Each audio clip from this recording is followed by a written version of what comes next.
আজকের ভিডিওতে শ্বশুরবাড়ির অল্প অংশ তুলে ধরছি। প্রতি সপ্তাহে শ্বশুরবাড়িতে যেই দিনটা যাই, তো আমি চেষ্টা করি সেই দিন নিজে হাতে রান্নাবান্না করে সবাইকে খাওয়ানোর।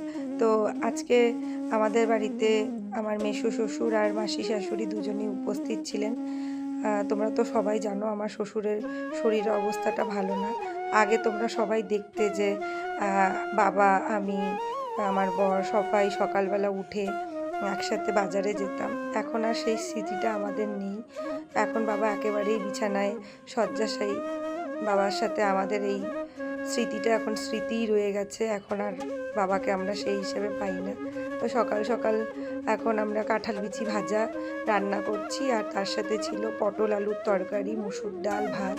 তো আমি যেহেতু শিলপাটায় মশলাটা ঠিকঠাক বাটতে পারি না, তো আমার মাসি শাশুড়ি এখানে মশলাটা বেটে দিচ্ছিল। আর এখানে আমি দেখো সুন্দর করে বাটা মশলা দিয়ে পটল আলুর তরকারি টমেটো দিয়ে রান্না করছিলাম। তো এই যে বাটা মশলাটা আমাদের বাড়িতে হয়, এটা আমার শাশুড়ির শিলপাটাতে। তো এই শিলপাটাতেই যেহেতু মা সবসময় মশলা করে, তো বাড়িতে এই মশলা দিয়েই রান্নাবান্না হয়। তো ওই বাটা মশলাই আজকে রান্নাটা করলাম। আর এখানে করেছি মুসুর ডাল। তা দেখো আমাদের শ্বশুরবাড়িরই সুপারি গাছে অনেক সুপারি ধরে। তো ওই সুপারিগুলো যে পড়ছিল, তো ওগুলোই আর কি সব জড়ো করে রেখে এখন এখানে সুপারি কেটে দিচ্ছে আমার মাসি শাশুড়ি। আর এই সুপারিগুলো সারা বছর ওরা বাড়িতে খায়ও, আবার বিক্রিও করে। তো আমি এই কাঁচা সুপারি দেখে মাসিকে বলছিলাম যে এগুলো খেয়ে নেশা হবে না তোমাদের? এখনও ঠিকঠাক শুকোয়নি। তো মাসি বলে কি, না না, এটা খেয়ে নেশা হবে না। আমি বললাম, নেশার জিনিস খেয়ে বলছো নেশা হবে না? তো মাসি পুরো হাসছিল। তো এগুলো বাড়ির সামনে একটা আম গাছ আছে, সেখানেই এই আমগুলো ধরেছিল।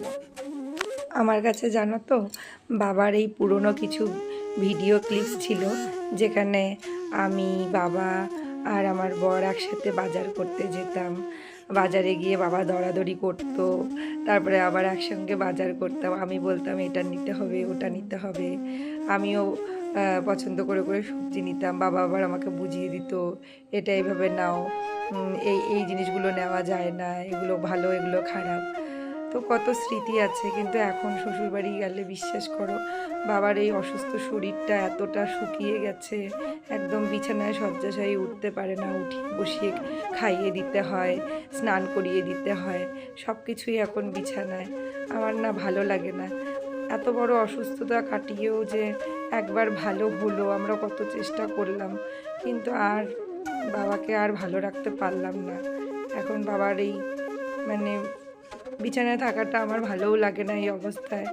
আমি ভিডিও করি, কিন্তু বাবার এই এই সচলমান অবস্থা, আমাদের সাথে যে আনন্দ করা, এই অংশগুলো ভিডিও করে সবাইকে দেখাতে বা একসাথে চলতে যাও ভালো লাগতো, অসুস্থ রূপটা ভালো লাগে না। ভগবানের কাছে এটাই প্রার্থনা করি, বাবা আবার খুব তাড়াতাড়ি সুস্থ হয়ে উঠুক। জানি না সত্যি বাবাকে আবার আগের রূপে এইভাবে গতিশীল দেখতে পাবো কিনা।